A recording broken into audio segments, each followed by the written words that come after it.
Are you ready?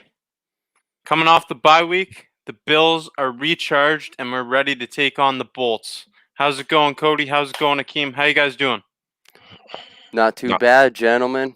It's always a pleasure to do a video with you guys, talk some Buffalo Bills, as most definitely. always. Most definitely. I'm doing good, Jacob. A Rich, Akeem Richens, built in Buffalo, Bills bunker. My brother Cody. I feel much better after this weekend, right? Last weekend it was like it was a heartbreaker, but after this weekend, things are looking bright. Yeah, let's talk about some of the things going on around the NFL because we didn't even play this week and we're the only team that won in the AFC East. So let's talk about the AFC East a little bit. Let's start off with the obvious. The Miami Dolphins. How you guys feeling about the Dolphins? Akeem, I'll let you start. Well, I first of all shout out the Denver Broncos for coming away with the victory. Drew Lock made enough plays, made more plays than Tua and Fitzpatrick combined. Their defense played well, and Tua regretted those words rather quickly, right? You got to watch what you say in the NFL because it will humble you rather quickly. You think that the transition was going to be easier, and then all of a sudden you have your troubles and miscues, and you didn't even play an elite team in this NFL. So you have to watch what you say, and it showed, and it may have to humble him a little bit. But I'm ecstatic that they lost and the rest of the AFC lost as well. That means it was a definite W for us. We pick up multiple games on multiple teams. Not only should this humble Tua, this should humble Fins Up Nation. Humble. I think they've gone silent a bit, and same goes for Patriots fans, Jets fans. They've all been losers. Dolphins are on the rise, no doubt about it, but Most they lost definitely. to the Broncos this week. Feels great. Felt great that Ryan Fitzpatrick, a former Buffalo Bill, came in and threw that pick. I'm not rooting for him because he's playing for Miami. Of course not. I mean, I like Fitzpatrick. I even hope that he could probably finish his career as a backup to Josh Allen uh, before I he would like decides to that. get it done. But right now, I can't root for the guy. I can't, especially with the team he's on now. Yeah, Absolutely. so the AFC East landscape, it was kind of changing after the Dolphins had a little win streak going there, but now it's changed even more. And this for me against the Chargers, a team that's kind of been on the downfall, the downswing this season. I think this is a must win game for us. What do you guys think about that? 100%. 110%. This is a must win game. Not only are the Miami Dolphins one game behind us, I mean, but with how pissed off we are now, you know what I mean, after that freaking Hail Mary, and then with them chipping at our heels, and the Miami Dolphins do have a favorable schedule. I mean, don't get me wrong. I mean, like ours is fairly easy as well, but I feel that theirs is easier. You know what I mean? Like they're facing the Jets this week. We face the Chargers. So this is definitely a must-win game. Like right now is the time to finish. Right now we have to prove that we're not the same old Bills, and we have to win the games that we're meant to win. And Akeem? most definitely, man. This Charger game. Every game from here on out is a must-win game. This week is the Chargers because this is the team we happen to face this particular week. We have to go out and take care of business. If we go out and take care of business, we don't have to worry about anything behind us. We don't have to dictate our future towards another team's wins or losses because we are first place in the AFC East. So as long as we continue to handle business, uh, we control our own destiny, and it starts with the Chargers this week. We do control our own destiny, and I'm going to go on record here with a little prediction for the future. I'm seeing into the glass ball here, looking into the future. I see the Bills finishing the remainder of the season with a 5-1 record in their final 6 games, and I Who's see that that one loss to? unfortunately it's going to be to the Patriots. I'll get into that later if you'd like me to, but I see the Absolutely. Dolphins going 3-3 from here on out, with their losses coming to Cincinnati, Las Vegas, and Kansas City. I don't care that Joe Burrow's out. I still think Cincinnati's going to pull that win. Nice, So, man. so, I mean, I hate to be that guy, but so you think we're gonna go 5-1 over the next 6, and you said Miami 3-3, 3-3. but you just said that they were gonna lose to Cincinnati, Kansas City, and Las Vegas. So does that mean we're gonna beat them week 17, or are they gonna? We're going to beat them week 17. I don't care if we're sitting our guys or if we're playing our regular starters. We're going to beat the Dolphins week 17, and I think the weather is going to have a factor in that. Coming up to Buffalo for a January game, that's not favoring the Dolphins at all. No, I'm just saying because you have them going 3-3 and us 5-1, so that means Dolphins would actually be going 2-4 because they've got 6 games left as well. You see what I'm saying? Makes sense. Okay, yeah, you're right. 2-4, and Yeah. that's actually what I have them going. I have them going 2-4 and finishing the season 8-8 myself. I mean, if we look at it, right, everybody in the AFC East lost. The Ravens lost to Tennessee. I think we can beat Tennessee, even though they beat us during those conditions, under those circumstances. They handled their business, but I do think we could beat Tennessee. Pittsburgh is 10-0, but they're not one of the best 10-0 teams I've seen in recent memory, right? I think we could run the goddamn table. Like, Absolutely, brother. Call me a homer, but I think Get them goggles off, brother. run. I think we can run the table. No team on this schedule or in this NFL besides the Kansas City Chiefs right now that really puts fear into my heart as a Buffalo Bills fan. Yeah, I think that game against the Steelers, I think we're going to pull out a win. I think that, and I want the Steelers to win every game until we play them, because I wanted to be the team that squashes their hopes of being undefeated. Just like how they squashed ours, that'd be just a little bit of payback, you know what I mean, for the good old 2004 season. Most definitely. I remember. Yes, sir. That was when I was a little kid just starting to get into football, man. My parents were explaining it to me, and back in 2004 when they tried to explain to me, like, got to get to the playoffs. And Pittsburgh destroyed that, so I would love for us to kill that nice, pretty, perfect record and put that first loss in that loss column and make it a trio. I mean, I think we're going to beat them too. So coming off the bye week, we've talked enough about the NFL. This is the Bills bunker, built in Buffalo. It's all about the Buffalo Bills. So I like it. we're going to talk about our upcoming opponent in the Los Angeles Chargers. And, there's some eye-popping similarities between our two young quarterbacks, in Josh Allen and Justin Herbert. I'm going to show a visual here on the screen. Now, as you can see, their completion percentage pretty much the same. Herbert has one more passing touchdown, one less interception. His rating's a bit higher. And the sacked 19 times to sacked 20 times for 2-yard difference. Those are some insane numbers. And if that's not enough for you, Josh Allen, 6'5", 237 pounds.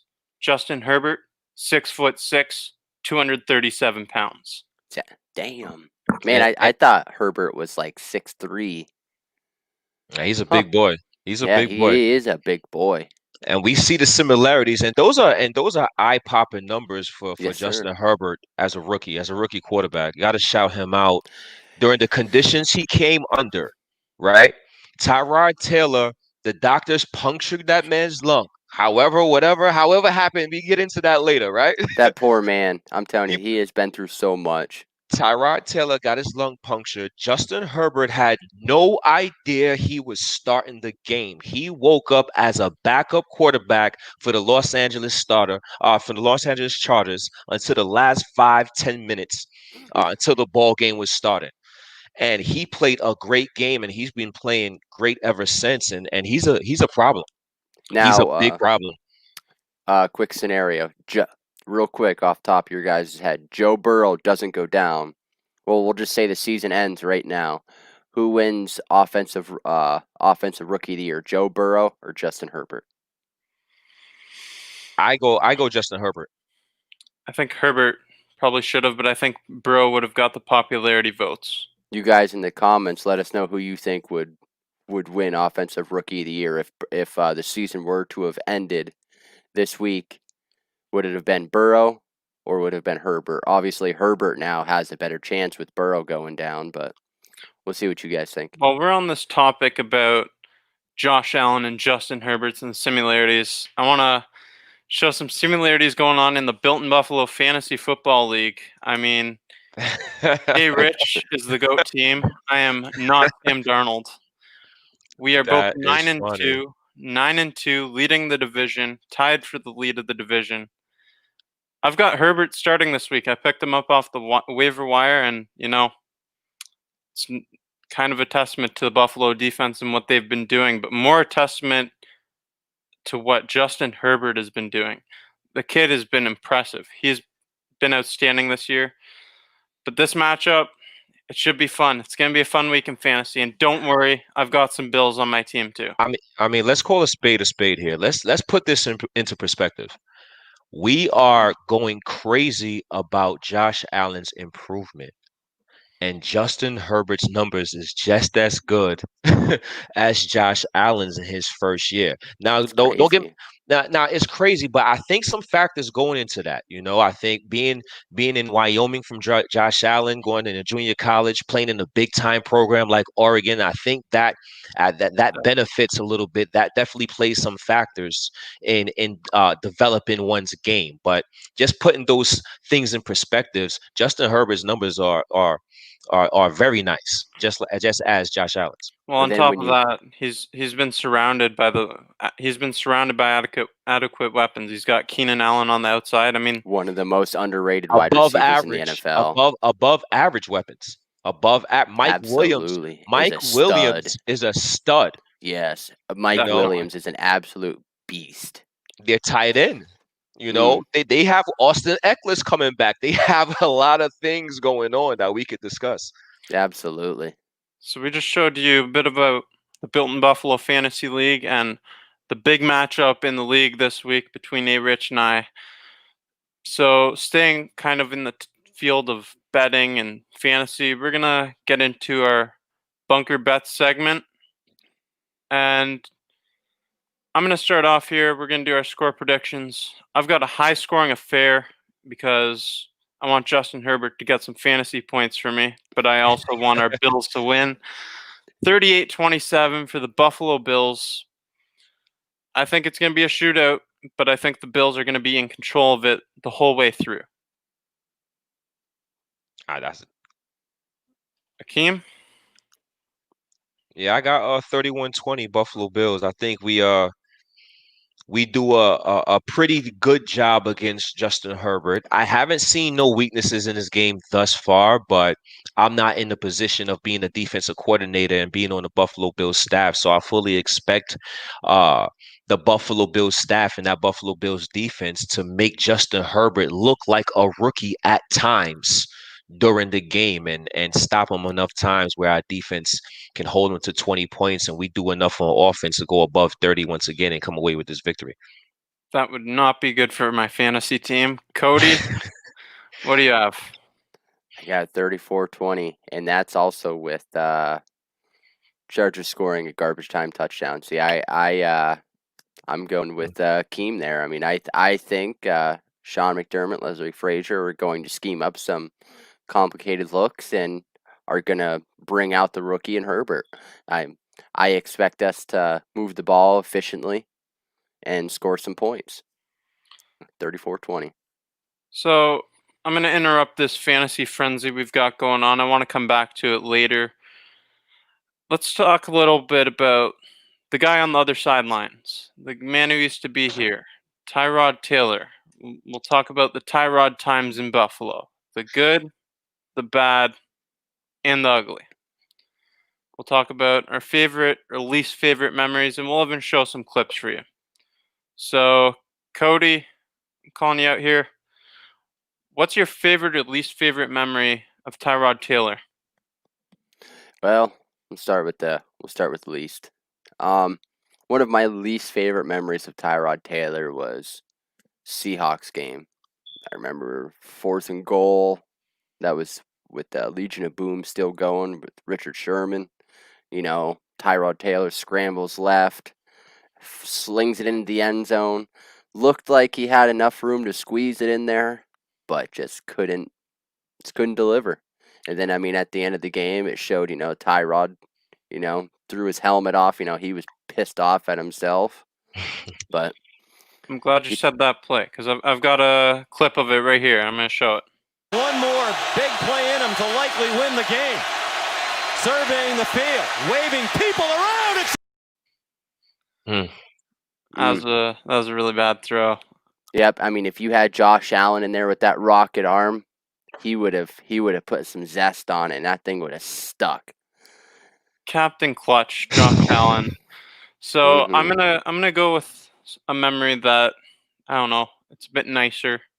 It's against the Dolphins too. I was at this game, so that's why I remember it so well.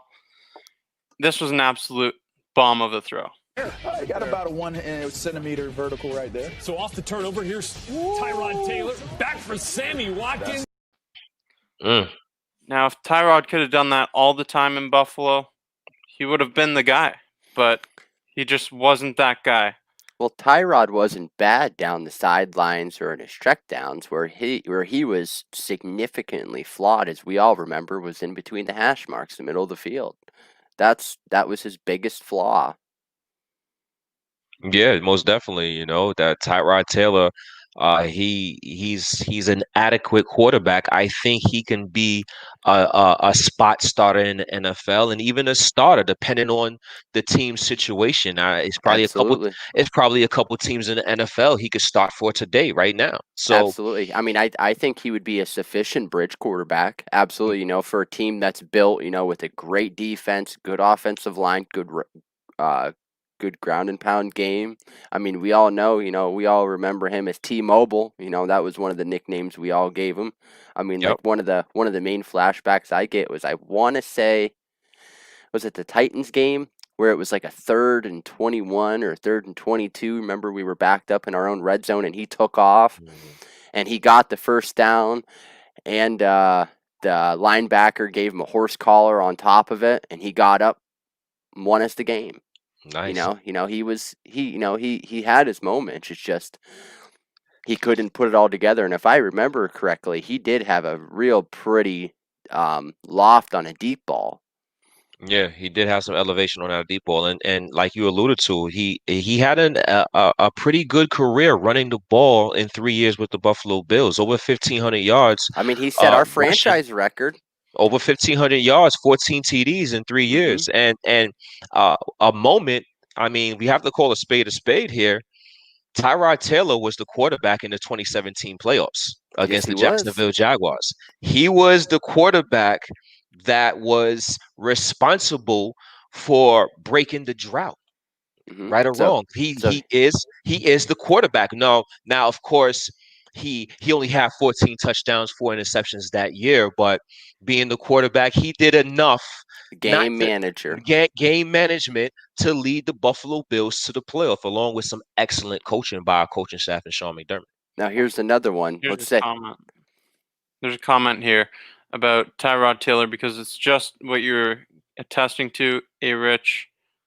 Tyrod had me pulling my hair out in that playoff game. Well, I'm glad he said that, because I was literally just about to ask you guys and the people in the comment. Let's say we go back to 2017, Bills against Jacksonville. Josh Allen's in that game, except not his rookie year, not this year, but his second year, where he's starting to kind of get it together. Do we win that game?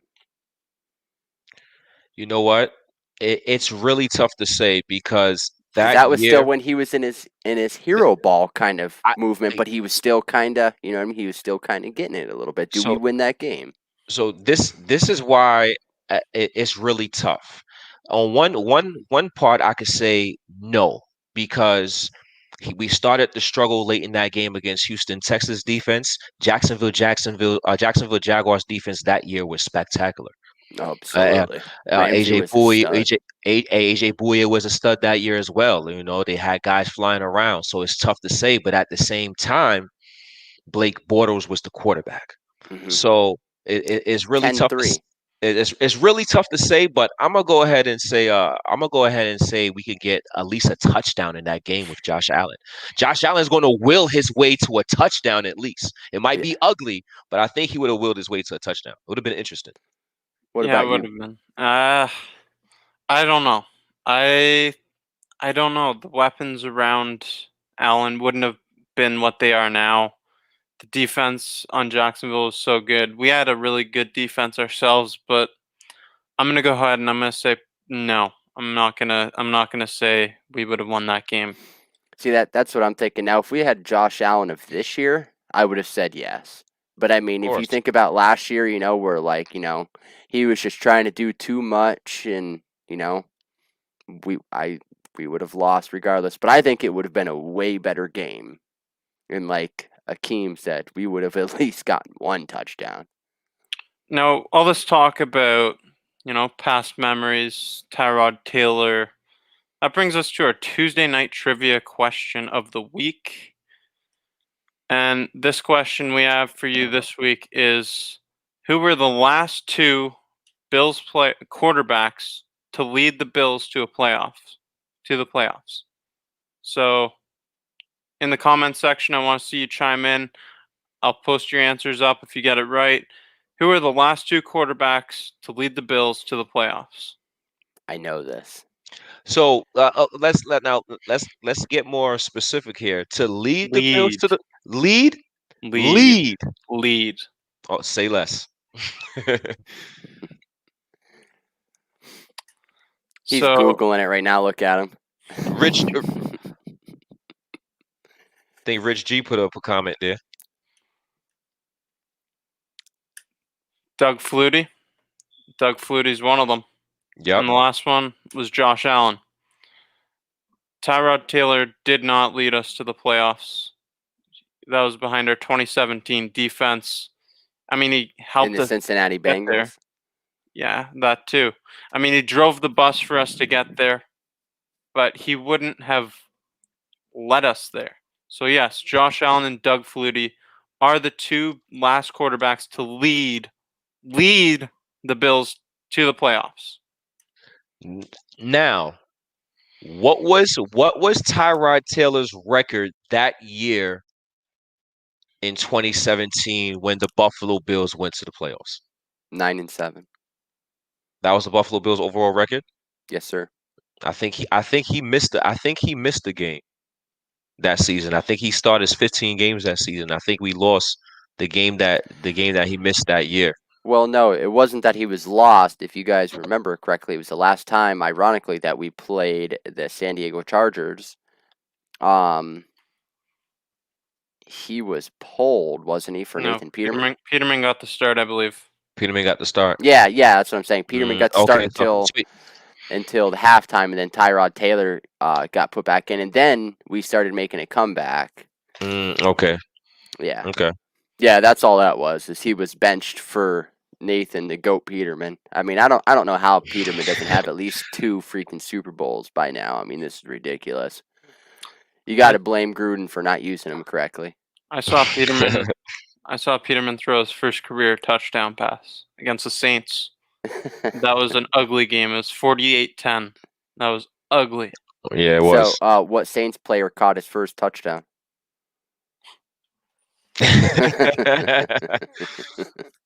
That's a good one. So let's get back into the fantasy frenzy mood here. We're going to get back to the Bills bunker, what we do best, the fantasy frenzy. And I'm going to let Akeem start off with his pick. Akeem. Most definitely. John Brown, 8 receptions, 112 yards, 1 TD.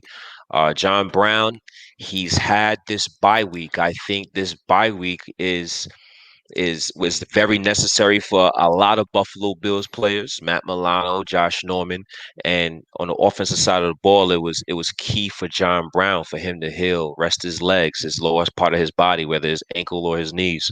I think that week off is going to bring back explosion to his game, and I think he's going to be a focal point because of that. And I have him having a big game, 8 receptions, over $1 and a touchy. Okay, before I let anyone else do their pick. I'll show a comment here. That's my boy. Oscar, what's good, baby? Okay. He's a big Miami Dolphins fan. Big Miami Dolphins fan. We work together. We be talking shit to each other all day. It's fun. Man, I'm sorry to hear that. Sucks for him. Sucks for him. So Cody, I'm gonna let you play your fantasy pick. Yep, give me Stephon Diggs. You know, the NFL's leading reception wide receiver in the NFL. Well, actually, no, never mind. The with this past Sunday he was passed, but that's okay. But give me Stephon Diggs, 12 receptions, $135, 1 tutty. He's gonna eat him up. I think Allen is gonna go back to his normal self, and feed Diggs early and often. And I expect Allen to have some big numbers this game. So I got a request in the comment sections. So I got to do this. Squish the fish, baby! Beautiful. Jeff Davis, what's going on? The fish. Squish him. You love this channel. We love you too. That was funny. So any viewers watching this, we appreciate all the comments. Keep engaging in the comment section. We'll keep posting them up here. And, if you're watching this video, smash that like button. Hit the notification bell. You'll be notified every time we're live. This is being streamed on both the Bills Bunker and the Built in Buffalo YouTube channel. It's going to go on a podcast on Spotify, on Facebook. We're on all everywhere. We're everywhere. Everywhere. Built in Buffalo. We're expanding. We're going to keep growing. Now, I'm going to give you my fantasy pick of the week, and you might be surprised by it. I think you will be. I'm not going with the receiver this week. I'm going with my guy, Zach Moss. I wasn't surprised, though. You had a man crush on Zach Moss the past 6 weeks, so I wasn't surprised at all. What's wrong with that? Zach Moss is going to have a big game this week against the Chargers, who have allowed 7 touchdown runs in the last 5 games they've played. He's going to have 2 touchdowns, 10 touches for 67 yards, and he's going to contribute in the passing game, probably on a screen and a short route. 2 receptions for 26 yards. So, I mean, it's a great fantasy performance. Yeah, I mean, I like it, and I agree. That's one thing Brian Dable should start implementing more for Josh Allen. Checkdowns. If nothing is there, take the check down. Take the check down if nothing is there. We have 2 running backs that are good receivers out of the backfield. Let's utilize them. Absolutely, and there's no shame in doing a check down unless you're doing it as frequently as Tyrod Taylor. So let's go to... Nothing was as bad as Trent Edwards, though. Let's do our player predictions. Cody, you can start this off. All right. Give me Josh Allen, 28 of 39, 72% completion percentage, 384, 4 touchdowns. I got I don't know why I double F'd it, but I expect a strip sack. I don't think he's gonna throw a touchdown, but I'm expecting 1 turnover. I think he's gonna have a strip sack. I'm curious to know how the hell you know that 71.79% completion percentage. You calculated that?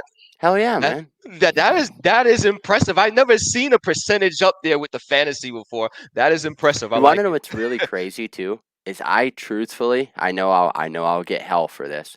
I truly do not like fantasy football. Not even a little bit. Don't like it. I love it. I mean, to each his own. It's a free country. It's just not my cup of tea. I'm in a different country.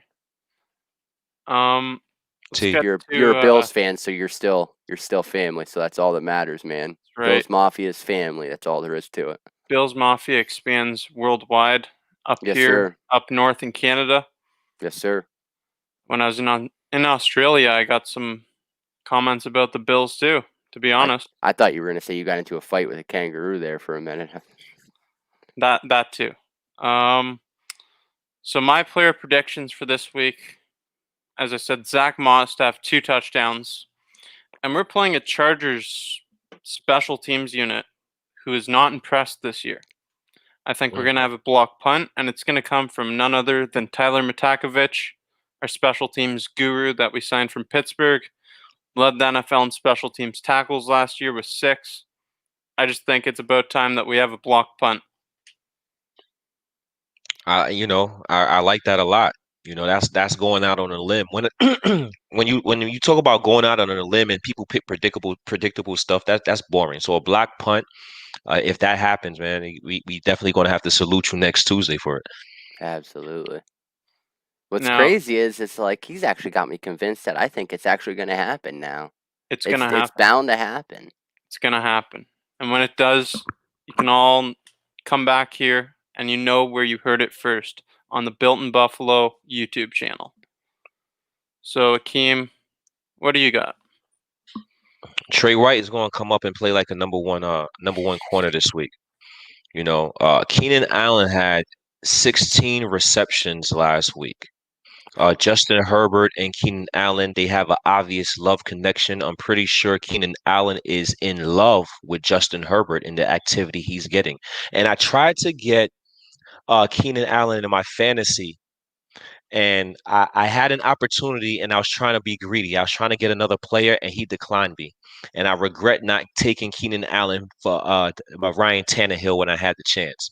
But I think Trey White is going to come up big because Justin Herbert is going to look to his way one too many times, us underestimating the all-pro skills of Tre'Davious White, and he's going to come up huge, along with John Brown going over 100 yards.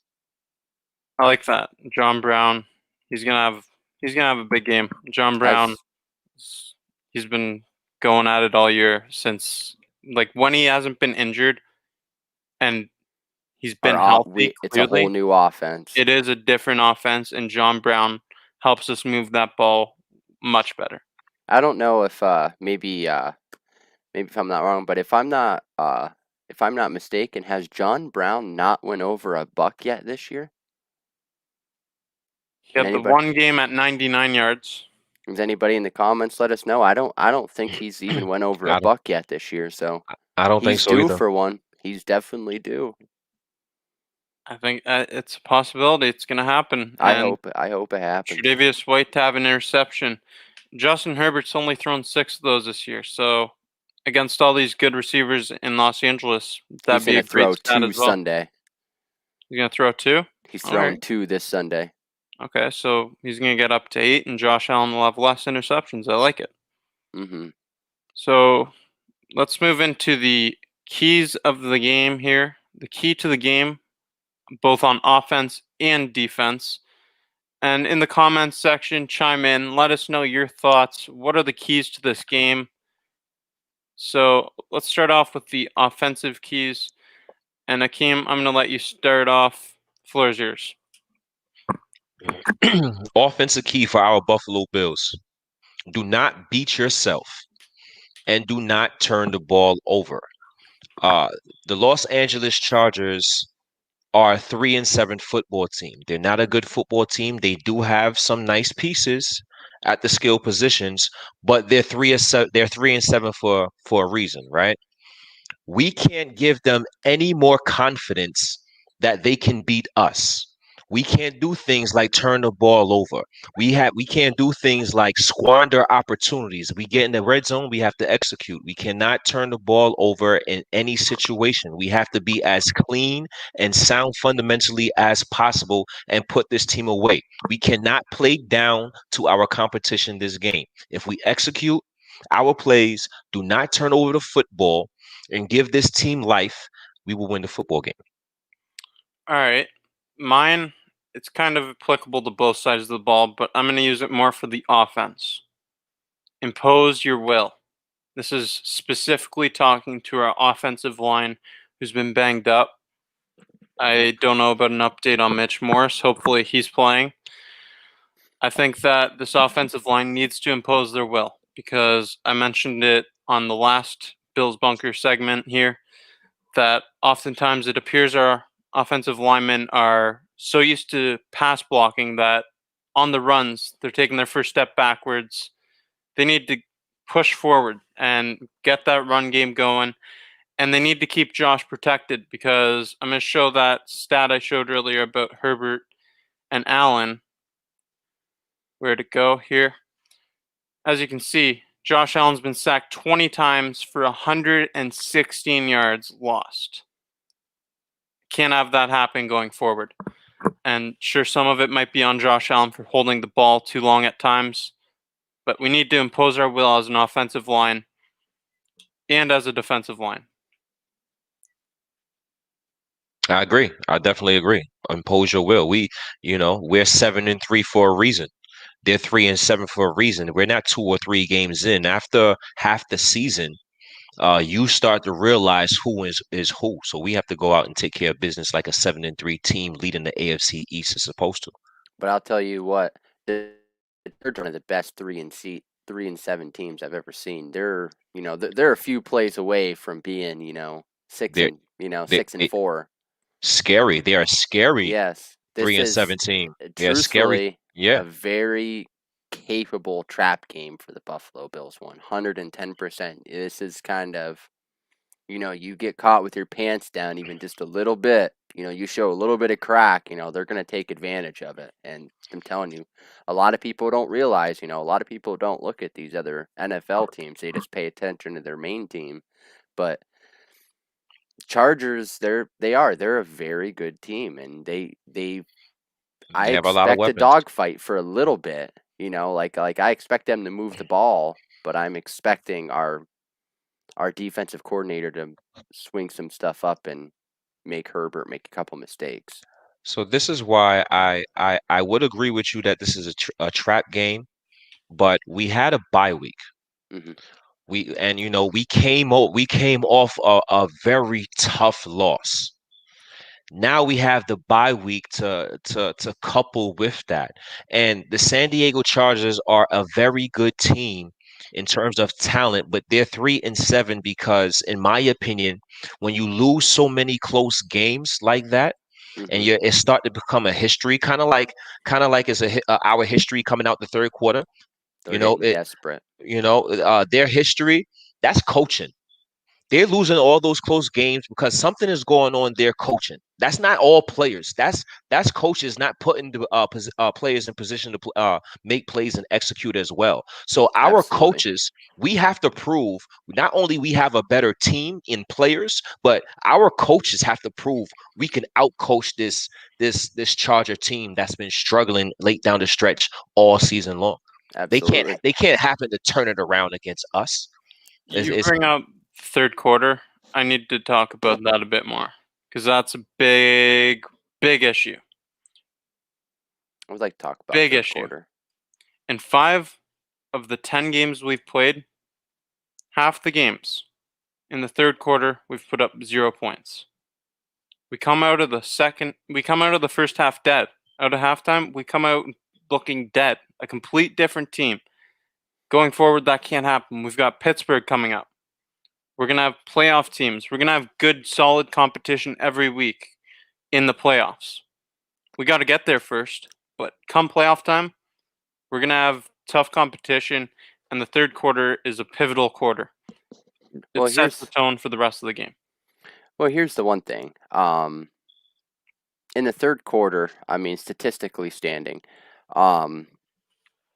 the opening drive in the third quarter, the Buffalo Bills have actually not allowed a single touchdown. We've allowed 6 points into 10 games. That's the opening drive of the third quarter. And the Buffalo Bills, if I remember correctly, what was it, 26 points or whatever? But the point is how many of those, think of how many times that we've owned possession of the ball towards the end of the third quarter and scored right in the beginning of the fourth. Okay. You know what I mean? Like, you have to take that into consideration. I mean, yeah, there's no excuse to have 0 points in 5 fucking games in the third quarter. That is inexcusable. But how many times do you see us pushing the ball downfield and we're starting to get into the red zone into the third quarter, fourth quarter comes, 2-3 plays in, boom, touchdown. Okay, but why is it that to open games we're a quick strike team? We go down the field in 3 to 5 plays, and then coming out of the halftime, we have 3 or 4 plays, then the drive's done. It's a 3 and out. It's just it can't keep going forward like this. Yeah, I mean, I agree. Like, I don't know if that has anything to do with. I mean, maybe you guys could answer that one. I mean, maybe it has something to do with adjustment. You know, maybe McDermott is waiting to see what the other team adjustments are, and then makes his adjustments or something.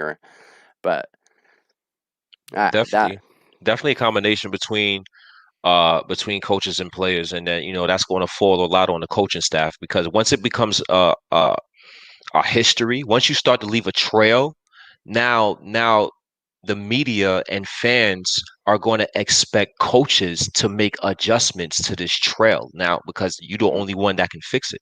So, most definitely. Well, look, we were up. What was it? 3 possessions on the Seahawks, and they got back within a score. I mean, like just like stated, it's every game. But once again, there's been multiple games, where we move the ball. We will start moving the ball, but like we'll be moving the ball and third quarter will end, and then boom, we get a touchdown in the fourth. It happens more often than not. That's definitely. So talking about adjustments that need to be made, we like to pretend we're coaches, like to be analysts. That's what we do. We break it all down for you. So let's get into the coach's corner segment. This week, Rich, you got to be Leslie Frazier on the defensive side and deal with that delight, while I am Brian Dable. Cody, you're the man, Sean McDermott. Rich, I'm going to let you start. Give us your defensive game plan for the Chargers this week. I tried to look at some games and find some weaknesses in Justin Herbert's game, and I couldn't find any. He looked like a seasoned veteran on a lot of his throws. He's an impressive big kid, but once again, we have Tre'Davious White. We have Josh Norman coming back. The week 11 seemed like at first it seemed as if week 11 was too long too far away for Bills bye week. But now that we see that week 11 bye week is a blessing in disguise, we should be.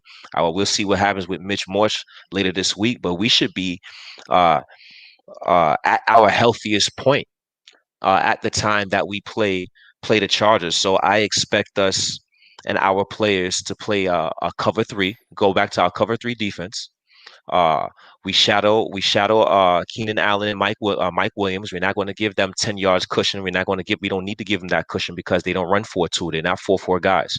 So we play 5 yards off the ball. We play an aggressive cover 3 defense. We're going to mix and match our zone concepts. Leslie Frazier and Sean McDermott is going to have to do a good job in disguising their blitzes.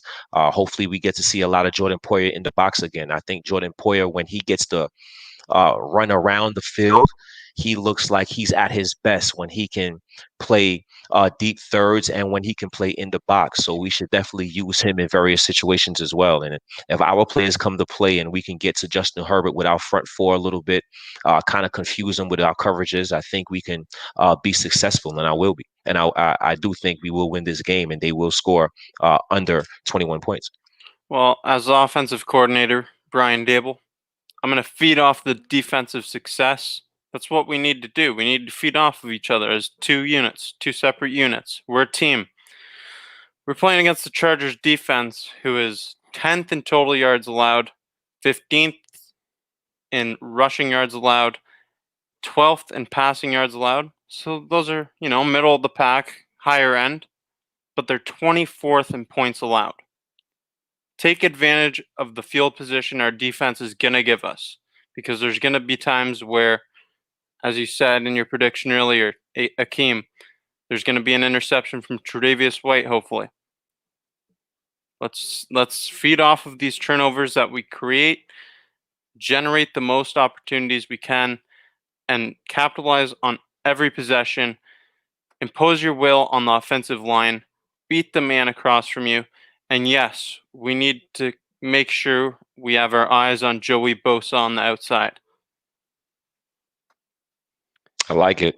And as as Sean McDermott, I'm gonna preach to I would preach to Frazier and tell him the same thing. I want my guys in zone coverage. And at the same time, I'm also going to be telling him, since Matt Milano isn't able to come back until 49ers game, and we obviously have a void at our linebackers position on covering tight ends, I do want to see a lot more zone blitzing like we have been doing in the last couple weeks. I do want to see more outside linebacker blitzing and maybe a little bit of cornerback blitzing. Put some pressure on this young quarterback, confuse him, stack that box. I don't, and like stated, Keenan Allen isn't a burner. I want that box stacked. I don't want my linebackers 5 yards off and my cornerbacks 8 yards off the line of scrimmage where they can run it down our throats. I don't want to be in nickel I don't want to be in nickel coverage 75% of the time. Give me a 4-3 defense. Put the pressure on Herbert, and then for offense, I'm going to sit there and tell them, move the ball around, go in empty sets, make the defense show Allen what he's looking at. Spread that ball around. Make those linebackers run from side to side. Wear them down. Sprinkle in a little bit of play action, a little bit of running game. Confuse the hell out of them. Control the clock. Easy win. Easy dubs. We've got to take advantage of the 2 injuries to their secondary in Derwin James and Chris Harris. I think that secondary is going to get exposed this week by spreading the ball, like you just said. Absolutely. We've been doing it all season long, multiple games where we've had 8 different players have a reception, sometimes 9. Spread that rock, Josh. You're damn right, man. Empty sets, and if you guys think about it, you think of every game, from week 1 all the way up to the bye, when Josh starts going these empty sets, and forcing these linebackers and cornerbacks to get on to somebody. You ever notice how much easier it is for him to read that defense? How much easier it is to diagnose it and then hold that safety and then start making plays? You know what I mean? It's just easier to understand and easier to see. Are we seeing Tyrod Johnson versus Tyrod Johnson this week? Isn't there a slot receiver named Tyrod Johnson as well? I honestly don't know. Not sure. Somebody I'm Google not sure it. on that one. Somebody Google it for us. If I'm not mistaken, Tyrod Johnson is facing Tyrod Johnson this week. Now, just like here's another thing too. If you guys think about it, now is it I could obviously, and you know me, like I'm a big advocate on us passing the ball. I like us being a pass-first offense. I say, I don't want to see us dip below a 60-40% pass run ratio. But this is going to be the first week, depending on Mitch Morse, that we might actually see a healthy offensive line. If you think about it, John Feliciano's back. Right when John Feliciano got back, Mitch Morse was out, Cody Ford was out. So you're talking we're going to have Dawkins as our left tackle, Cody Ford is our left guard, Mitch Morse is our center, John Feliciano is our right guard, and the all-pro, he's going to get an all-pro if he keeps playing the way he is, our all-pro right tackle, Darrell Williams. And those are some, we all know that, Feliciano. Contract year. We all know that Feliciano and Ford are some big maulers for the run game. Maybe we should actually try opening up the game running a little bit more. You know what I mean? Impose our will. Yeah, got to get the backs involved. A football game, like I played 4 years, and I'm telling you right now, a football game is won and lost in the trenches, period. Absolutely. As an offensive former offensive lineman, I can absolutely appreciate what you're saying there. We got a comment here that I'm going to show it. I don't really understand what this means, but we need to sign Rodrigo. That's Blankenship. That's the kicker from the Colts, if I'm not mistaken. Yeah, is this something about Tyler Bass? Bass is he a punter or something? Or? No, he's a kicker. Yeah, he's a kicker. He won the kick. The other night for the Indianapolis Colts against the Green Bay Packers. He went to Ric Flair's 70th birthday, if I'm not mistaken. So, I guess he's some type of kicker rock star kind of guy, Oh, no doubt. Okay, so I think that's all we've got for you guys this week. Is there anything you guys wanted to talk about before we get off here? I say we do some, if everybody would like us to, I say we do a couple game picks of the week. Okay, sure. What do you Let's do guys it. think in the chat? You think maybe pick some games for this weekend for any of you bettors out there? Okay. Most definitely. Who you got? Well, what's the schedule looking like? Start off with Thursday's game. We All got right. the first game. We have. Okay, this one's interesting. Washington football team or Dallas Cowboys at Dallas? Richards. Washington football team. I think right now they're playing really good football. Matter of fact, they're playing to the point where they might have to keep Washington football team. We'll see how the rest of their season goes. But the way the NFC East is set up, I think it's a two-team race. I don't care what the records look like. It's a two-team race between the Washington football team and the New York Giants. So I got them winning on Thursday. I've got a bet with a pretty good payout. I put it at the beginning of the year on the Washington football team winning that division. A lot of people thought I was crazy, and in the comments section, Dallas got Dalton back. Ty, they both suck. You know what? Lone Wolf, my guy. He That's always fair. comes up every week, man. he always comes up every week. Loyal dude. But I'm gonna agree. Dallas, they got a good win last week against the Vikings. Mm-hmm. So give me Dallas with Dalton. Okay, we'll see. We'll see. Who you got? Thursday night football, Pittsburgh, Baltimore, and which team's this more important to as well? This is tough. Go ahead, Cody. All right. Well, personally, we already know that by the direction that it's looking at, the Pittsburgh Steelers have already won their division. So we're looking at now competition, in the AFC. Personally, who are you guys scared of more? The Baltimore Ravens or the Las Vegas Raiders or the Cleveland Browns? If we were to match up with, you know what I mean, for a wild card spot. I would rather see the Pittsburgh Steelers win, give Baltimore Ravens another loss in hopes that keeps them out of the playoffs, because everybody knows the way to beat the Buffalo Bills, run it down our throat. And what do the Ravens do? They run. They're a running team. I would rather see the Pittsburgh Steelers win that game. And not only that, I want them to come into Buffalo with an undefeated record so we can give them that first loss, baby. Yes. Well, I don't think Baltimore is the same Baltimore. I don't think Lamar Jackson is the same Lamar Jackson. I'm gonna go as far as to say I don't think the playoff teams is going to be as hard as people think. I think our schedule is just going to be as good as the teams in the playoffs. Our regular season opponents is definitely going to prepare us. This is tough. And in case anybody hasn't noticed, that's me picking the Steelers too. I forgot to say that. Yeah, this is tough, but I'm gonna go Pittsburgh. Pittsburgh. I've got Pittsburgh as well, and I think it's more important to Baltimore trying to keep their season alive, but they're a hot mess on offense right now. It's going to be the Steelers that win this game, and they're going to come into Buffalo undefeated. We're going to take that away from them. I can't wait. We're going to get some comments here. Ravens will stun them in a close one. Hey, I can see it. Rivalry game. It is possible. I mean, definitely. like look at us against the Jets. I mean, 0 touchdowns, 0. And their back is against the wall right now. And speaking of that, stunning. Trust me, you guys are gonna be shocked for my upset of the week. Don't you worry, it'll be coming.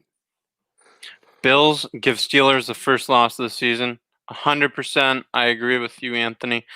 What do you think, dog? Upset of the week. Let's move on to the next game. I've got Miami, New York. What do you got for us, Cody? Upset of the week right there. Miami Dolphins give the New York Jets their first win of the season.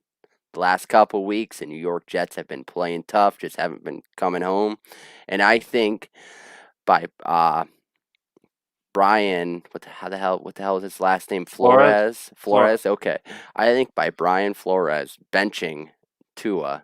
Don't even ask me to try to pronounce his last name because I'll just get laughed at. By benching Tua, I truly and honestly believe that got into his head a little bit. That is the worst thing you could have did to that rookie quarterback. I mean, I'm thrilled as a Bills fan, but as a football fan, I want to see the man succeed. I truly do. I mean, who doesn't want to see the good old rivalry days of the Miami Dolphins and the Buffalo Bills? Those were some good times. But I truly believe that is, and a lot of Miami fans are trying to say, oh, his ankle was twisted. No, he was jumping up and down on that fucking sideline as Ryan Fitzpatrick's little cheerleader just fine. He got benched because he sucked that game. Give me the Jets. Okay, I'm gonna go ahead and say the Dolphins are gonna take care of business. See, I'm gonna say the Dolphins as well, but I will say this: if the Jets were to win a game, I think this would be it. They've got a tough road ahead of them after this game, and I don't think any team wants to go winless. Obviously not. It So doesn't happen very often in the NFL. there's an extra motivation here. Ruin the Dolphins parade. I can see it, but I'm going with Miami to win that game. And there's another comment here saying Jets will upset the Dolphins. So Yeah, there's see, I'm not the only one thinking the same thing. I mean, I was just reading a thing I hope so. that even Frank Gore said that. Frank Gore is, considering retirement, because he knows nobody wants a 38-year-old running back. speaking of Frank that's Gore. that's extra motivation. I'm telling you, the Jets are taking down the Dolphins this week. Speaking of Frank Gore, on this day in Buffalo Bills history, I was at this game last year, November 24th, 2019. Frank Gore surpassed Barry Sanders for third all-time in the NFL career rushing list. So, I mean, that Call was it a coincidence? I think not. So Nice. we're gonna finish with one more game, and this one is in the AFC South. It's an interesting one. Two 7-3 teams. You have the Tennessee Titans against the Indianapolis Colts. Mm. That's gonna be a good game. That's gonna be a good See, game. That might be the game of the week right there. I think Indy's gonna pull it off. I think Indianapolis, their defense is much improved. Philip Rivers he's been doing enough to get the wins. I like Now, the Colts for this one. Are you only saying that because they beat the Green Bay Packers No, by that last second? no, Because if I I've been, remember correctly, They beat Tennessee already a couple weeks ago. before the season, and you can check this out on my YouTube channel. It's pretty bad quality video, but I predicted the Colts would win that division, and I said the Titans will be a wild card team, and I'm going to stick with that. You know what? The Colts are playing well. Their defense are, when you think of defense, you don't think of Indianapolis Colts. no. So the fact that they're one of the top defenses in the NFL and they have a good nucleus on offense. Say what you want about Philip Rivers, but he's playing good enough football to be leading that South. He's beaten Aaron Rodgers. He's already beaten the Tennessee Titans. They've beaten formidable teams. So I like the Colts again in that one. Man, that is a tough game too. I mean, It is. yards game allowed, everything like that. I mean, I gotta stick with the Colts myself. Unfortunately, I really wanted to say the Titans, just because go against the grain, because you guys both said Colts, but Right. I've got to, my instincts tell me Colts, and just like Richard says, Philip Rivers, as we all know, isn't what he used to be. There's no denying that, but he is doing enough to win football games. And if you're Give watching me this, them Colts. if you're watching this video, keep commenting. We appreciate it. There's a lot of engagement. Showing as many comments as we can. Make sure you smash that like button. Hit the notification bell. You'll be notified every time we're live here on the Bills Bunker. Other live shows every day, almost every day, not every day. We're on as much as we can get. So there's another comment here I want to get to, and I think this is some scar tissue from a Bills fan. 12-4. We will lose to the Steelers, and Allen gets us to the divisional round. And if we have a healthy team, we can go all the way. But we are the Buffalo Bills, so probably not. Sad Bills fan. Damn, sad Bills Yeah. fan. That's just like saying, when I die, I want the Buffalo Bills to, be at my funeral to let me down one more time. I But understand that pain. But when you really think about all the teams in the NFL, and think about all the AFC teams right now, there's no one that really scares you besides the Kansas City Chiefs. After the Kansas City Chiefs is like, okay, all these good teams is like, they're good, but our team is just as good. We are capable of beating this team. We are capable of beating Baltimore, Tennessee, Oakland, Indianapolis. We are capable of beating all these teams. And it's been a long time since we can honestly say that with realistic expectations behind it. Absolutely. We have a great team. Just But believe. but here's the Believe. thing, though. Even though we did lose to the Kansas City Chiefs, a lot of people say, oh, Kansas City could have put up 50 on us that game. But the thing is, they didn't. I am truthfully still not scared of those Kansas City Chiefs. I truly think with a full roster, Milano, everybody, I still believe that we can beat them. I truly do. I think that I think we could beat them. I mean, they're definitely beatable, but I just think they scare me the most out of Absolutely. all the other 31 teams in the NFL or the other 30 teams in the NFL. You know what? It's hard to beat a good team twice, and I found this out in high school. I don't want to talk about it though. I know that pain, bud. Trust me. Yep. Trust me, I know that pain. On that note, we're gonna get to our closing comments. I'm gonna let Cody. What do you have to say to close out the show?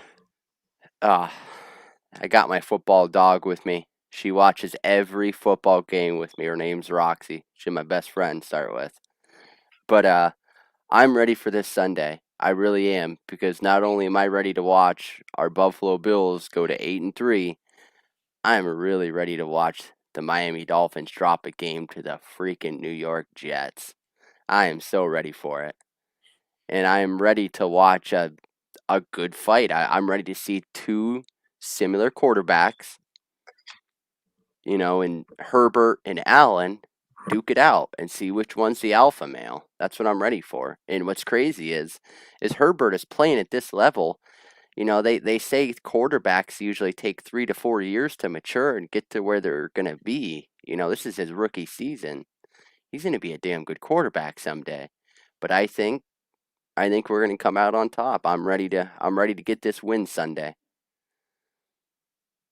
Most definitely.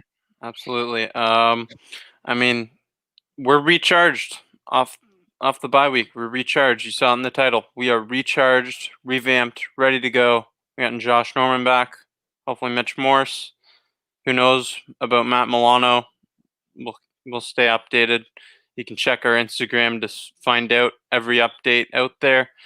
We post it. We post updates. We've got content coming all the time.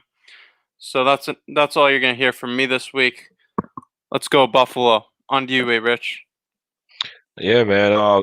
Bill's Bunker every Tuesday, 9:30. We appreciate all the engagement we've been getting.